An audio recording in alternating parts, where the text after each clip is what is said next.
روتا كونفليكتي خنا كامبي USA خيستي كامبي إسرائيل خيستي في كامبي إيران أكبرت اللي بيوند إيران وقاخد ليش GCC جرا تشاينا في راشيا يوروبا نسخبت وقافرنا جنوخ الهندلوغا ورا كلتي دان كونفليكتي خنا خيستي ترباتي في ورا كونفليكتي كنا مو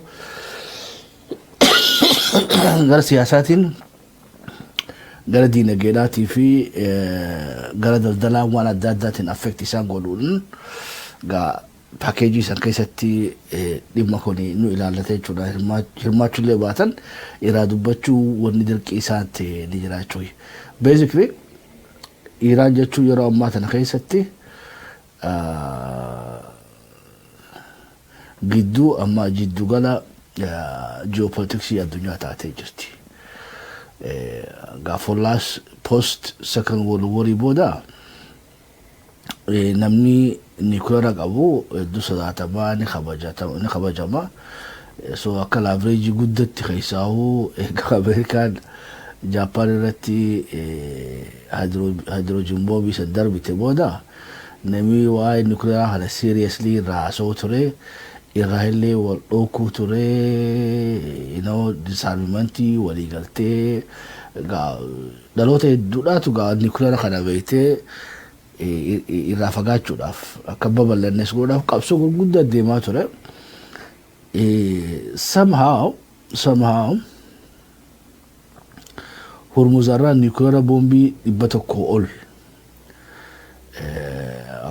origama analystiin geopolitics toko nuclear olida ma Russia اللي akasuma je prime minister Russiatis Iran Hormuz qabdida nuclear ni simbar bachi soda gafi guddon yurtu somehow الدنيا بيهم سنة هذا تكافئات هي سويس قافي في ددس هرمز حاجنا برباج ساكته why all of a sudden الرمالي في بيته نمي هدول تي surprise تيتو أجايبنا تتاجر أيشوي هرمز أشوما ترى خليسا سراسي إيرانيس إداراتو أكمل سياسة تلفية من أيشوي هم نلعب في استومنا تكامو هرمز ما كنوا هجم تكبيته geopolitics الدنيا جولتي لتك أبا خنجو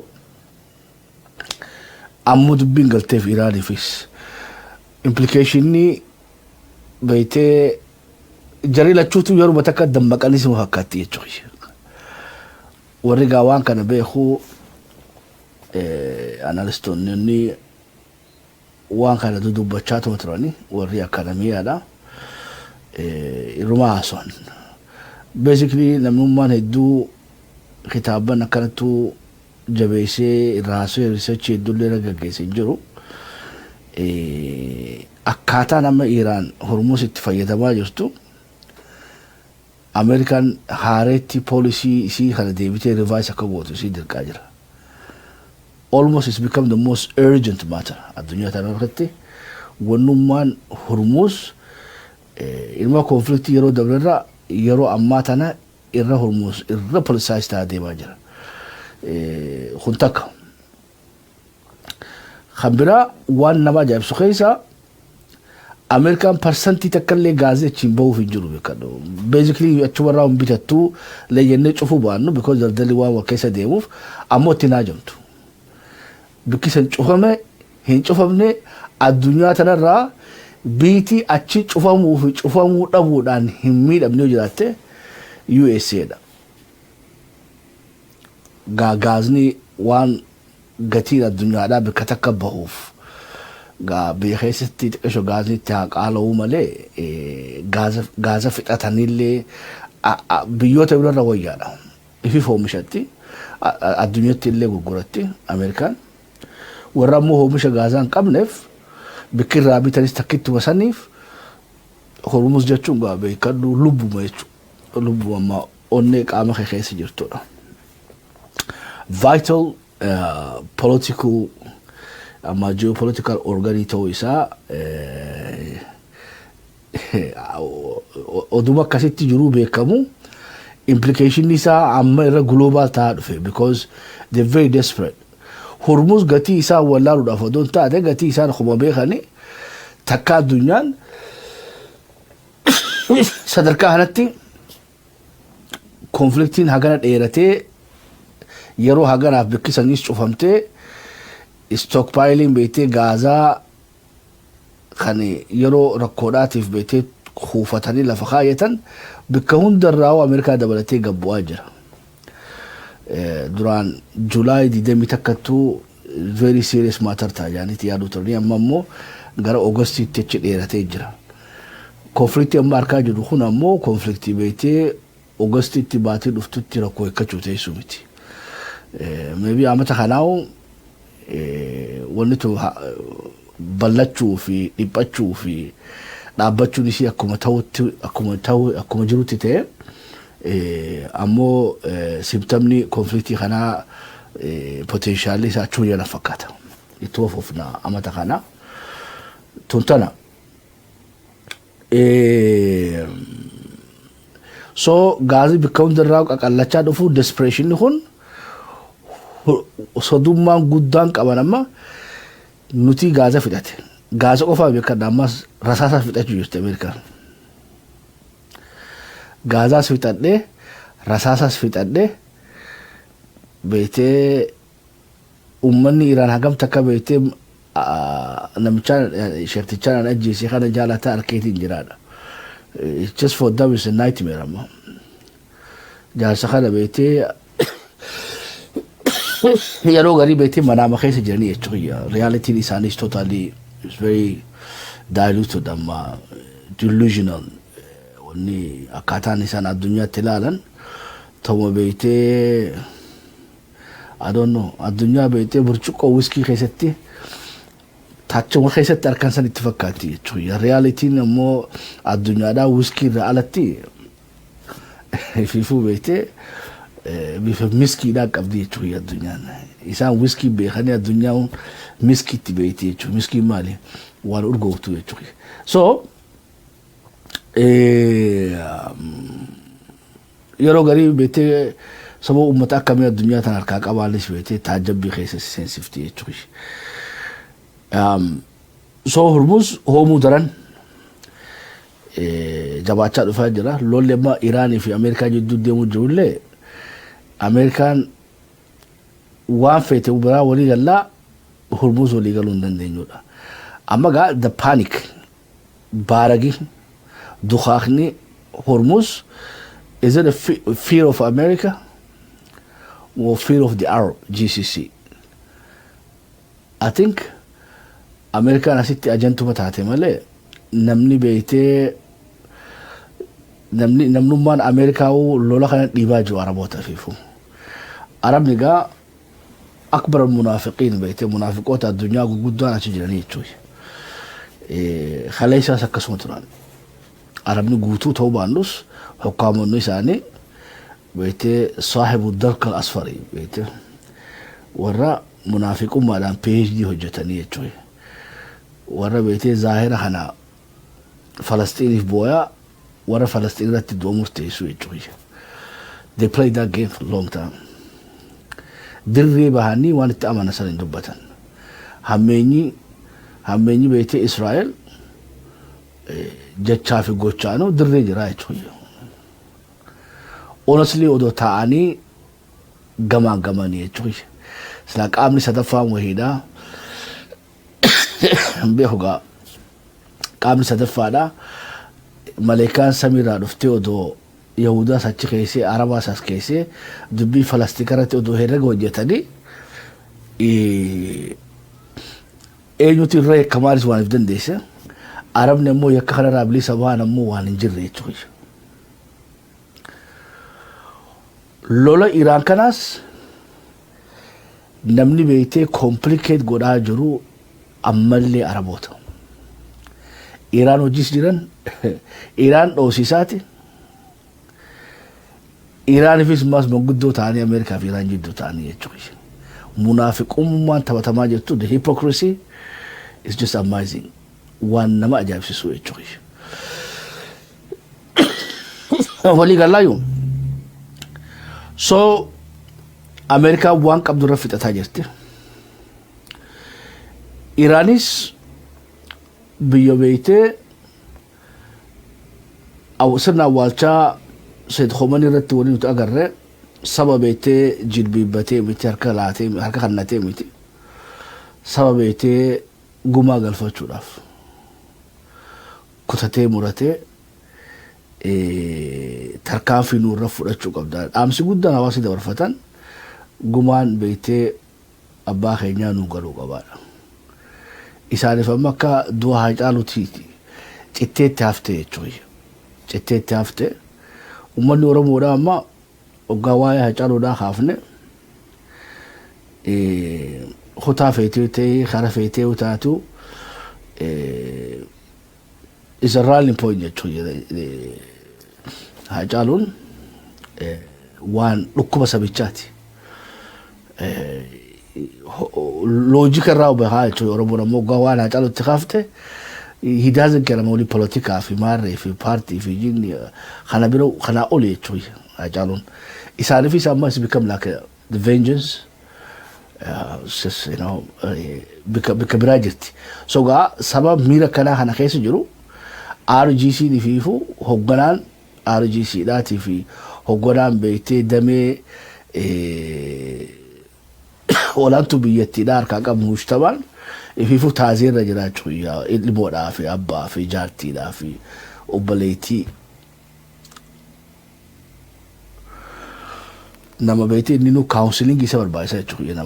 Nama beeytee saayikooloojistii erganii fi sabbarsiisanii nama kana jajjabeessan malee sammuu amma kanaatiin xiiqii tanaatiin konfliktii akkanaa kana keessatti dhibbarraa dhibbatti loojikaan waalaalee murteessa jechuunis is very tough.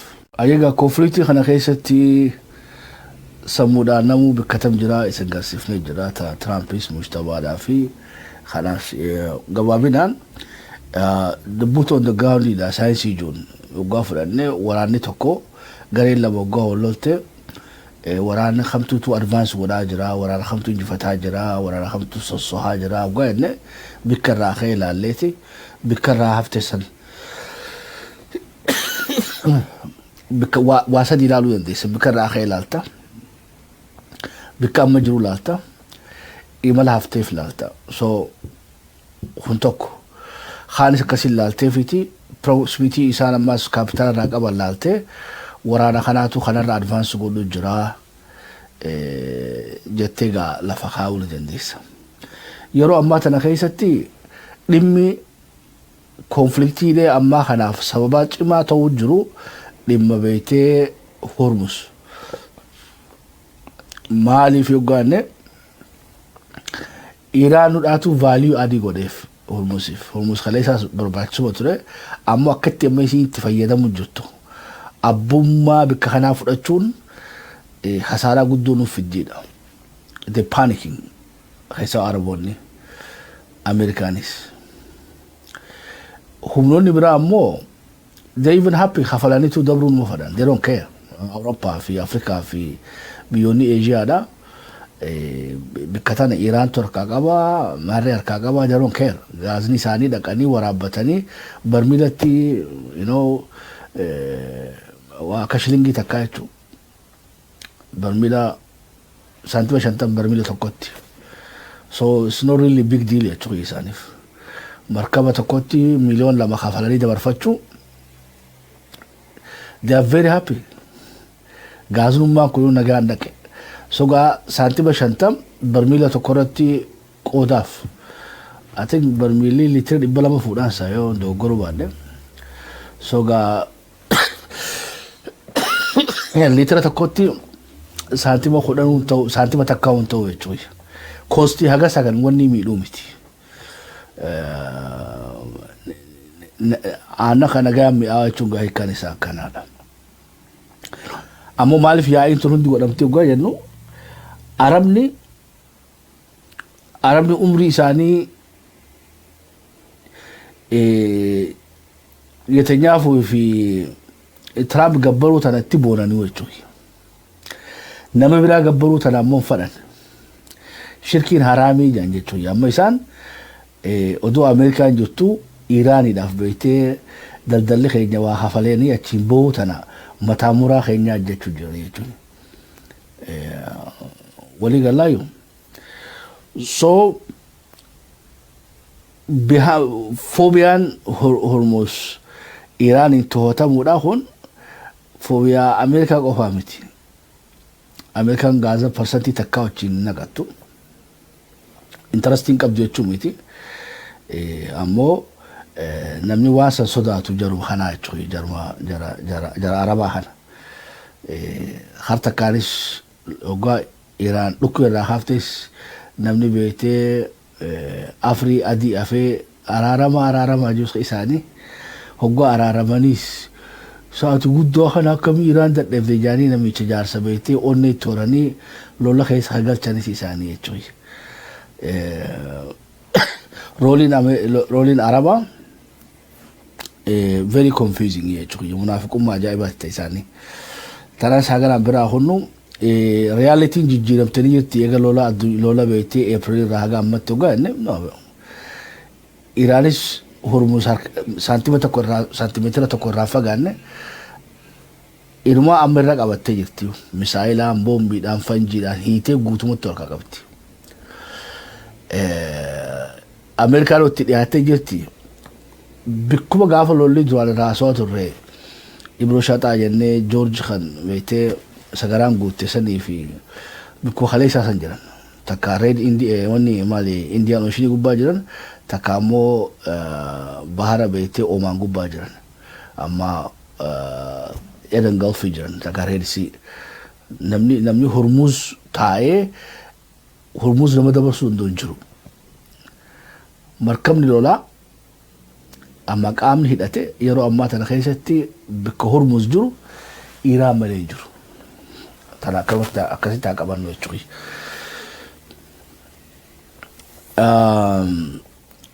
Amerikaan dhowuu jirtii mii dhowuu jirti wanni Amerikaan dhowaa jirtu tasaabii beetee raadara siistamaa amma baatrii baadhatee deemu amma launcher baadhatee deemu khamisaila baadhatee deemu tasaabii jechuudha abbaa tokko as abbaa tokko achi yeroo garii numaatu beetee toys waan beetee ashaangulitii wayii kaadii fi jechuudha intalli sheema jettanii so targanii dhawan hundinuu januwan targee jechuun dandeessu even yoo januwan ta'ellee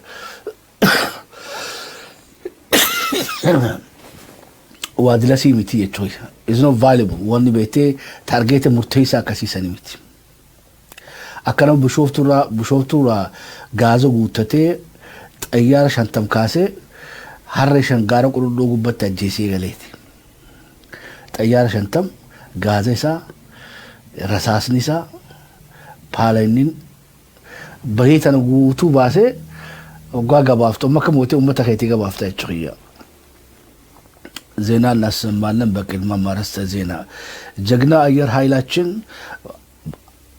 በ50 ሚግ 29 እንዲሁም ደግሞ ኤስዩ ኤፍ15 22 ዘመናዊ አውሮፕላኖችን በጀግኖች ፓይለቶቻችን ቁልቁሎ ተራራ ላይ 50 አህያዎችን በመግደል ታሪካዊ ጀብዱ ፈጽሞ በሰላም ተመለሷል ወሊ ገላዩ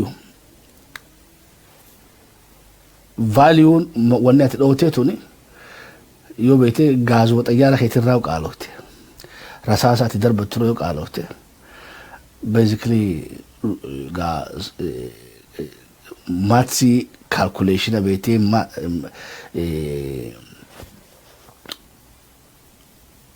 ሎላ ከሰቲ ሎላ ፈሻለ ገዲሱ ጅታዳ ሃዬ ኢራኖ የሰደው ጅርቲ ለማ ለይሴ አሜሪካን ተሳቢ خرادار ديموس دوت خميسايلا بعدتي ديموس دوت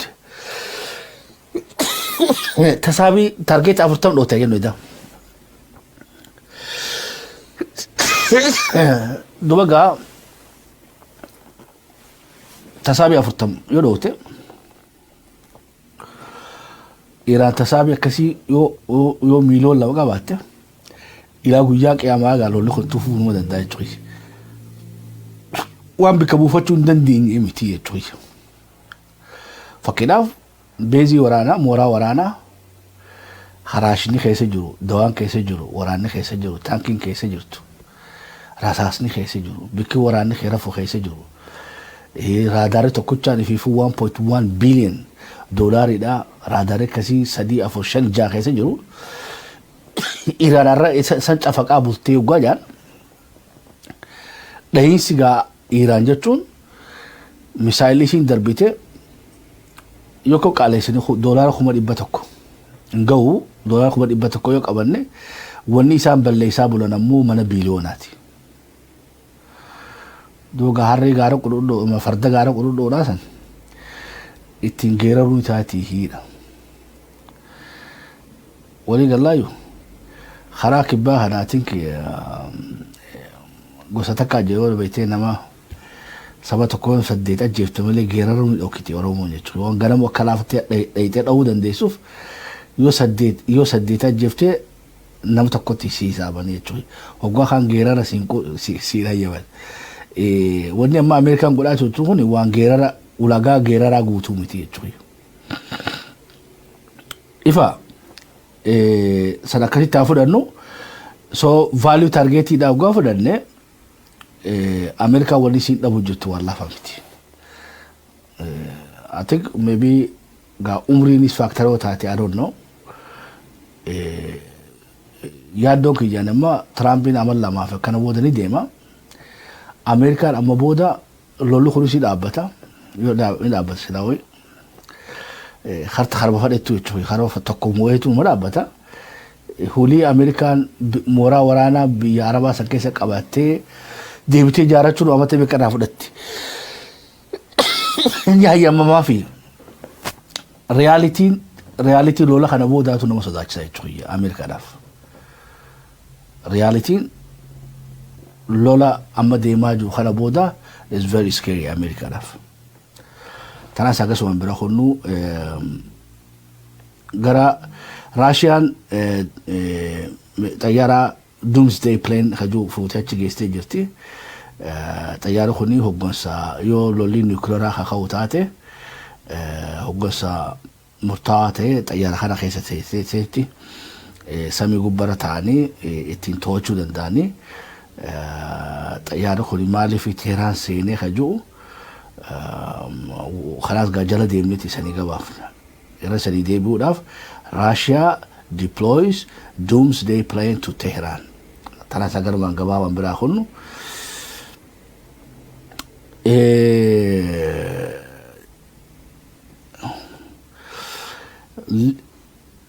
Lindsey Grahams duwaan addunyaa sarara boqotanii jiranii gaa namichi kuni nama beektee very divisive ta'e nama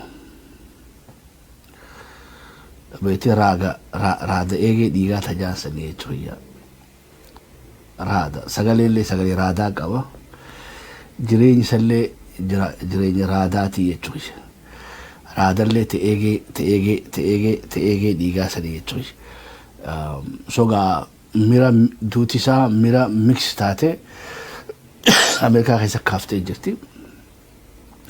Warri akka tasatti isa dhabuudhaan gadda isni jiranii warra isaatiinis gammadanillee jechuu baannu addunyaan beektee boqottee warri jeesni jira. Laatagaa adeeroon kun tomarabbiitutti sagaasii tomarabbii taati. Kana duuba wayii beektee harki biraanii jiramu hin jiru waliin nu laallaa jechuudha. Iraan dhaadattee turte. Gaa dhaadannoo harki Iraanii dhaqqabee hiikaju gaa wooma ganaa bubbullee dhageenya.